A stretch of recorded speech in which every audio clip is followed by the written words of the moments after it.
천미예수님, 오늘 부활 제2주간 금요일 복음 묵상 함께 하도록 하시겠습니다.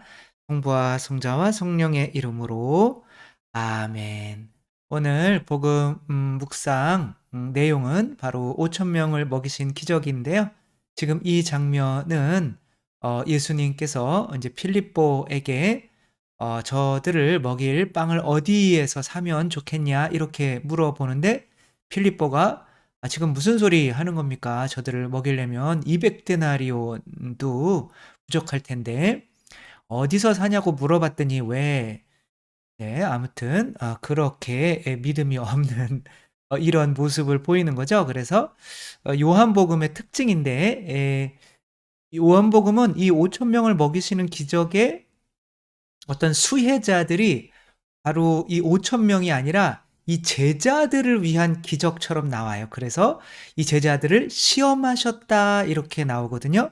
그래서 이 5천 명을 먹이시는 이 기적의 시선을 좀 제자들에게 두고 한번 우리가 복음 말씀을 읽어 보도록 하겠습니다.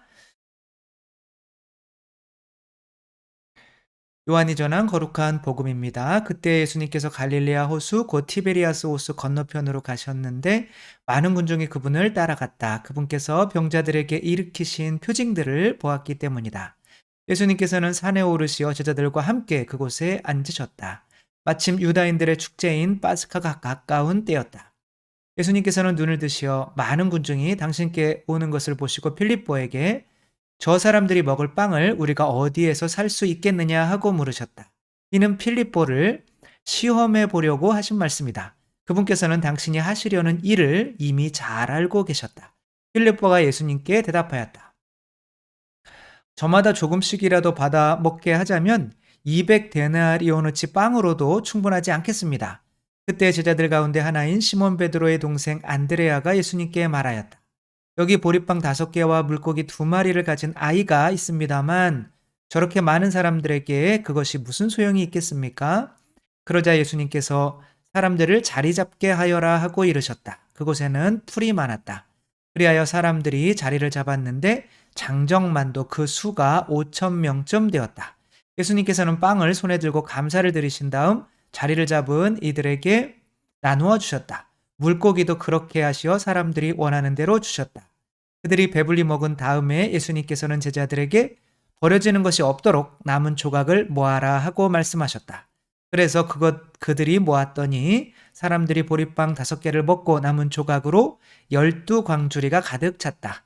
사람들은 예수님께서 일으키신 표징을 보고 이분은 정말 세상에 오시기로 되어 있는 그 예언자시다 하고 말하였다. 예수님께서는 그들이 와서 당신을 억지로 모셔다가 임금으로 삼으려 한다는 것을 아시고 혼자서 다시 산으로 물러가셨다.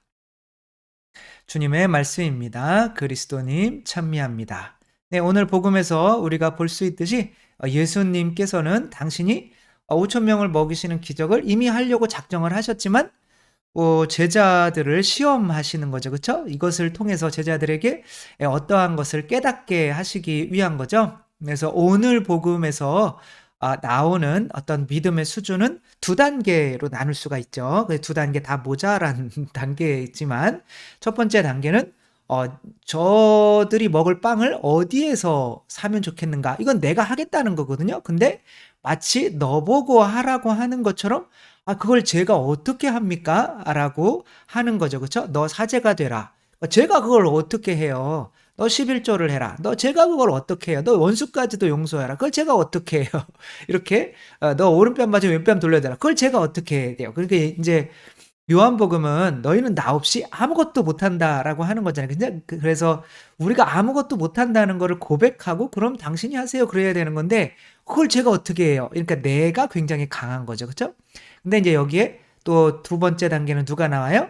안드레아가 나오죠. 그렇죠? 안드레아는 어떤 아이가 빵 5개 물고기 2마리가 있습니다. 우리는 그러니까 한 3-4명은 먹일 수가 있어요. 우리 능력을. 그러니까 일단은 하지 못하는 거는 알겠는데 나의 능력은 한 2-3명은 먹일 수 있겠는데 그거 가지고 뭐 되겠어요? 뭐 이런 거죠. 그렇죠? 그러니까 저도 정말 뭐 자매님을 이렇게 좋아해 보고 이렇게 했지만 인제 정말 만족시키기가 너무 어렵더라고요. 그쵸. 사람을 만족시키는 게 '정말 이렇게 어려운 거구나.'라는 걸 알았는데 인제 제가 이렇게 유튜브를 하니까 정말 많으신 분들이 만족을 하시는 거예요. 이게 5천 명을 먹이신 기적이 아니고 뭐겠어요. 그쵸? 그러니까 제가 할 수 있는 능력은 요거밖에 없어요. 근데 그걸 제가 어떻게 하겠어요가 아니라 그것을 예수님께 드리면 예수님께서 그걸 가지고 인제 기적을 일으켜 주시는 거죠. 이제부터는 싫어하시겠다고요? 예, 그러지 마시고. 근데 인제 이것보다 더 높은 단계는 무엇일까요? 바로 내가 기적을 행할 수 있다고 생각을 하는 거예요. 성모님은 기적을 이 세상에서 행하신 적이 있으실까요? 없으실까요? 없으세요? 예. 이 세상에 구세주를 낳으신 거는 기적이 아닌가요? 그건 믿음으로 이루어진 정말 어마어마한 기적이죠. 그죠? 그리고 카나의 혼인 잔치를 볼 때 그거는 예수님이 기적을 하신 건가요? 성모님이 하신 건가요? 저는 성모님이 하셨다고 봐요. 그거는 예수님이 하시는 거 아닙니까? 당연하죠. 만약에 제가 뭐 어떤 이런 거를 해서 누군가가 치유가 됐다. 그럼 제가 한 건가요? 다 예수님이 하는 거지. 그쵸? 그러니까 그런데 저 신부님이 기적을 일으키셔서 뭐 이렇게 얘기할 거 아니에요. 그쵸?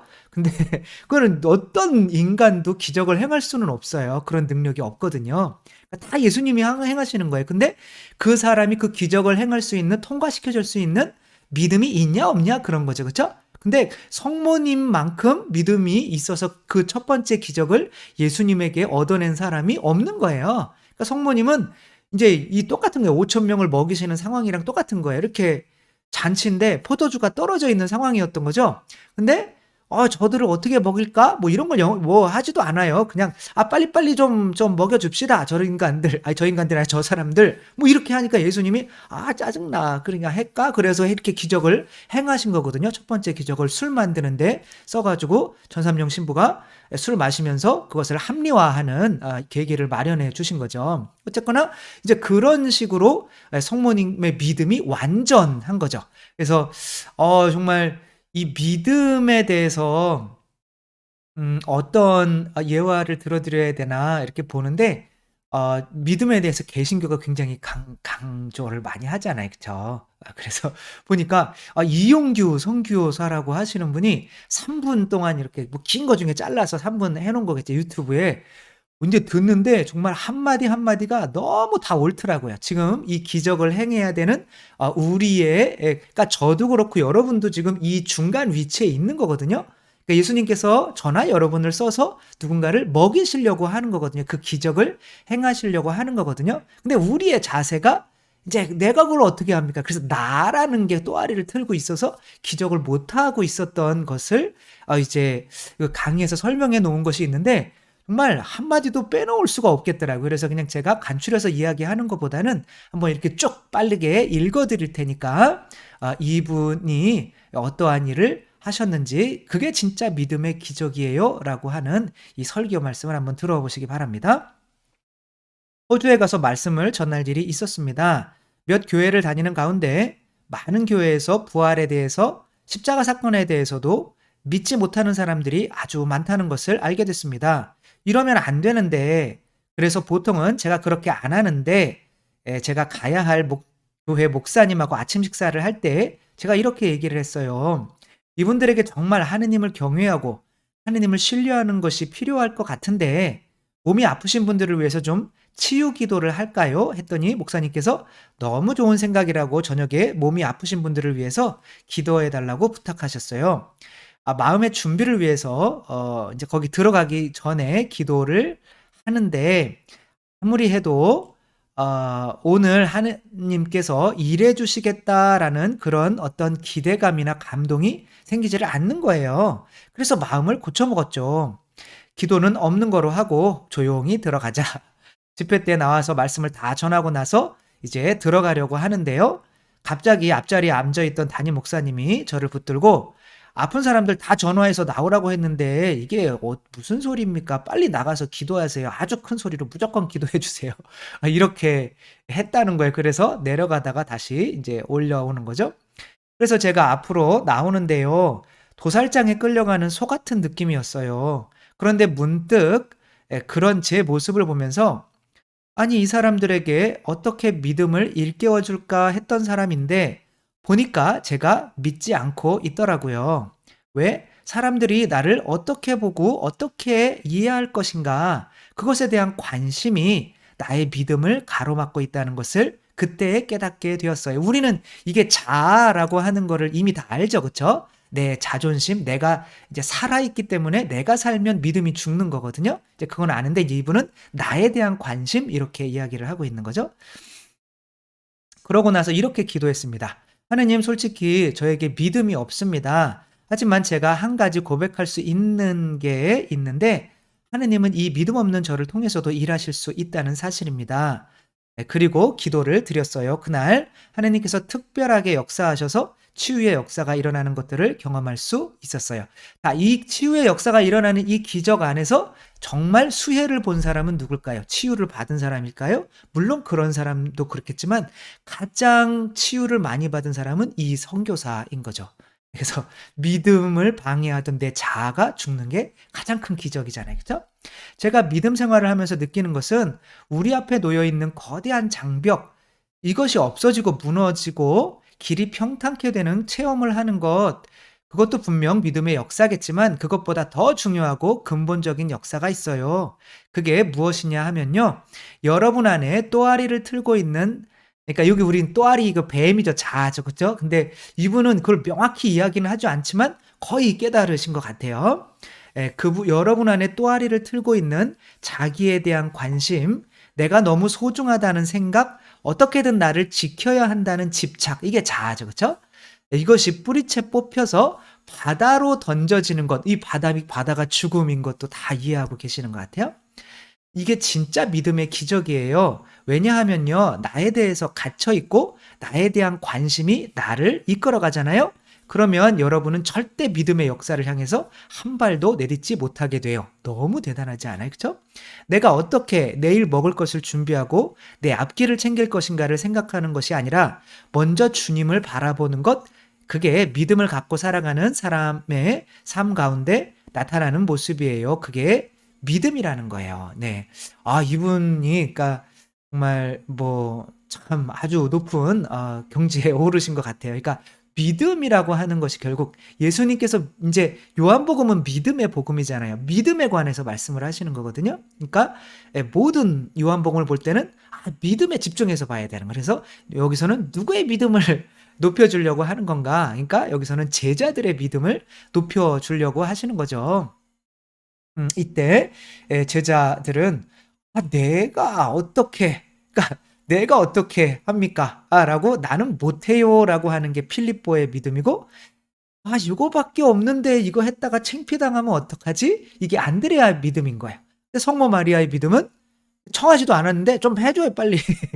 이게 어마어마한 믿음인 거죠. 그쵸? 그러니까 저 같은 경우도 이게 치유를 해 달라고 이렇게 오시는 분이 있으면 덜컥 겁이 나죠. 왜? 제가 믿음이 약한 것이 들통날까 봐.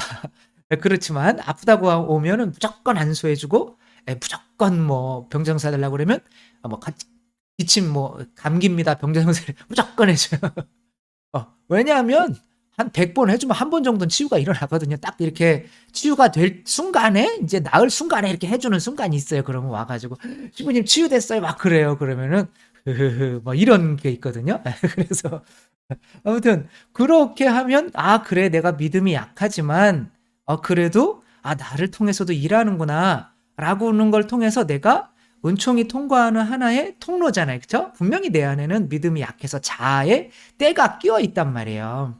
근데 그 때가 이 밖으로 드러나는 게 두려워서 그냥 물을 통과시키지 않으면 마치 혈관이 막히는 것처럼 계속 막혀 버리는 거예요.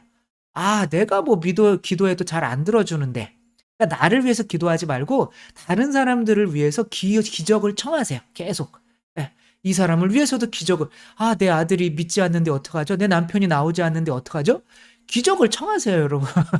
기적이 일어나요. 그럴 때 정말 그 사람도 은총을 받는 거지만 가장 큰 수혜를 받는 거는 나 자신이라는 거. 그래서 저도 인제 본당에 가면 보내 주실지는 모르겠지만 본당에 가면 이제 일 주일에 한 번 정도는 미사 때 인제 치유의 미사로 해서 정말 뭐 할 수 있으면 병자 성사도 성당에서 이렇게 다 드리고 공동으로 드리며 이렇게 치유의 어떤 이런 예식을 한번 했으면 좋겠어요. 매주 한 번 정도는. 그래서 만에 하나 일어나면 좋은 거잖아요. 그쵸? 근데 그것이 내가 맨날 이렇게 하는데 100 년을 했는데 아니 10 년을 했는데 한 명도 낫질 않았다. 그런 게 내가 두려워서 안 하고 있다면 나는 정말 이 필리포와 다를 바가 없는 거죠. 그쵸? 혹은 안드레아와 다를 바가 없는 거죠. 그냥 예수님께서 하지 말아라 하는데도 내가 저들을 위해서 저들을 고쳐주는 게 당신에게도 좋은 일 아닙니까? 라고 해서 만약에 안 고쳐졌다. 그러면은 누구에게 이익이에요? 나에게 이익이에요. 왜? 내가 겸손해지니까 나는 안 되는구나. 그래도 계속 하는 거죠. 그쵸? 근데 누구한테 손해예요? 하느님한테 손해인 거죠. 아, 고쳐줘야 되는데 짜증나네. 그러다가 모르겠다. 고쳐주자 하다가 보면 물이 흐르다 보면 이제 내가 통로가 깨끗해져서 이제 내가 오히려 자아가 사라져서 이익을 보게 되는 거죠. 내가 믿게 되는 거죠. 그래서 우리들이 불가능하더라도 계속 기적을 나를 통해서 일어나게 만들어야 하는 이유가 바로 이 5천 명을 먹이신 기적 안에서 우리가 배울 수가 있는 거죠. 정말 가만히 살펴보고 이런 기적 이거 분명히 하느님도 좋아하실 거야. 이런 게 있으면 여러분들께서도 계속 한번 그냥 시도를 해 보시며 그 가운데에서 기적이 분명히 일어나거든요. 그 가운데서 또 우리들의 믿음도 증가시킬 수 있는 또 우리 모두가 되셨으면 좋겠습니다. 주님께서 여러분과 함께 전능하신 천주 성부와 성자와 성령께서는 여기 모인 모든 이에게 축복을 내리시어 길이 머물게 하소서. 주님과 함께 가서 복음을 전합시다. 하느님 감사합니다. 성부와 성자와 성령의 이름으로 아멘. 감사합니다. 사랑합니다.